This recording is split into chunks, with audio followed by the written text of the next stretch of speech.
ওম বক্রতুণ্ডায় হুম। নমস্কার, আশা করি আপনারা সকলেই ভালো আছেন। 29শে মার্চ শনি গ্রহ তার নিজের রাশি কুম্ভ রাশি ত্যাগ করে যখন মীন রাশিতে গোচর করেছে, তখন কিন্তু মেষ রাশির প্রথম চরণ অর্থাৎ শনি 7.5 প্রথম চরণ শুরু হয়েছে। ঠিক তেমনি মীন রাশির দ্বিতীয় চরণ শুরু হয়েছে এবং কুম্ভ রাশির তৃতীয় চরণ শুরু হয়েছে। কিন্তু তার আগে আপনাদেরকে আমি একটা কথা বলবো, আমি যখন এই 29শে মার্চ যখন শনি গ্রহ ট্রানজিট করেছিল, আমি মিডিয়াতে বলুন বহু টিভি চ্যানেলে বসে আমি অনুষ্ঠান করেছিলাম। তার সাথে সাথে আমার এই যে ইউটিউব চ্যানেল, সেখানেও কিন্তু আমি বলেছিলাম যে যুদ্ধ লাগতে পারে, ভূমিকম্প হতে পারে, বড় বড় দুর্ঘটনা হতে পারে। তাহলে আপনারা নিশ্চয়ই বুঝতে পারছেন আমি যা বলছি সেটা অক্ষরে অক্ষরে মিলতে চলেছে। তাই আপনাদেরকে বলবো একটু সাবধান হয়ে থাকতে।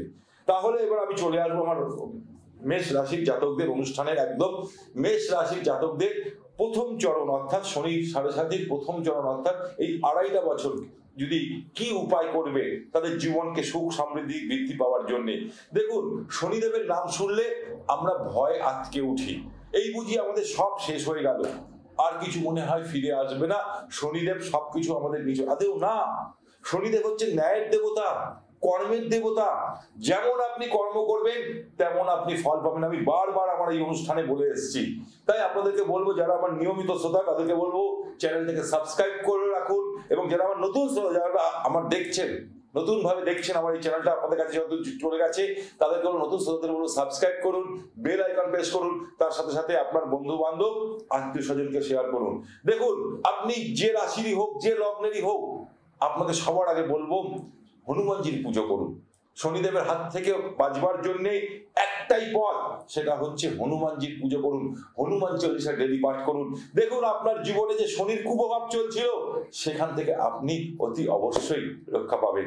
ঠিক তেমনি তার সাথে সাথে যে কোনো শনিবার দিন একটা শুকনো নারকেল নেবেন, যে নারকেলের মধ্যে জল থাকবে না, একটা শুকনো নারকেল নেবেন যে নারকেলের মধ্যে জল থাকবে না, এবং তার সাথে সাথে 8টা আমন বাদাম হয়, 8টা আমন বাদাম আপনি শনি মন্দিরে দান করুন। কারা?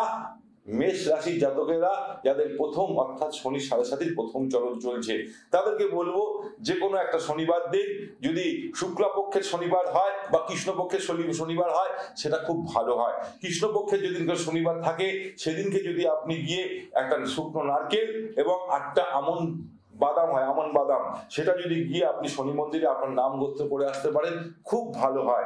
তার সাথে সাথে একটা মাটির প্রদীপ নেবেন শনিবার দিন, সেটা তার মধ্যে একটু সর্ষের তেল বা তিলের তেল দিন, দিয়ে অশ্বত্থ গাছের গোড়ায় হোক, বট গাছের গোড়ায় হোক বা শনি মন্দিরে হোক, নতুবা আপনার আশেপাশে কোথাও যদি গঙ্গা থাকে, নদী থাকে, নতুবা পুকুর থাকে বা খাল থাকে, সেখানে যদি একটু ভাসিয়ে দিয়ে আসতে পারেন আপনার নাম গোত্র বলে, শনিদেবের যে কুপ্রভাব চলছিল সেখান থেকে আপনি অতি অবশ্যই রক্ষা পাবেন। ঠিক তেমনি তার সাথে সাথে এই সময় অর্থাৎ শনিবার দিন ভুলেও কোন নেশা জাতীয় জিনিস গ্রহণ করবেন না মেষ রাশির জাতকেরা। তার সাথে সাথে প্রতি শনিবার দিন নিরামিষ আহার গ্রহণ করুন, দেখুন জীবনে বিশাল সফলতা পাবেন। তাই অতি অবশ্যই আপনাদেরকে বলবো, এই যে মেষ রাশির প্রথম চরণ অর্থাৎ শনি 7.5 প্রথম চরণ, ভয় পাবেন না। এই যে আমি উপায়গুলো বললাম এইগুলো করুন, বিশাল সফলতা পাবেন। অনুষ্ঠানের একদম শেষ মুহূর্তে আপনাদেরকে আমি বলবো একটা ছোট্ট উপায় বলবো, একটা অ্যানাউন্সমেন্ট। আগামী 9 তারিখ এবং 10 তারিখ আপনারা আমাকে পাচ্ছেন কোথায়? শিলিগুড়িতে ভেনাস মোড়, হোটেল গোল্ডেন মোমেন্ট, যাদব সমিতির উল্টো দিকে। টিভি স্ক্রিনে যে নাম্বার দুটো যাচ্ছে বা আপনার মোবাইলে যে নাম্বারটা ভেসে উঠছে, সেই নাম্বারে ফোন করে আপনার নিজের নাম নথিভুক্ত করে নিন। ভালো থাকুন, সুখে থাকুন, আনন্দে থাকুন। নমস্কার।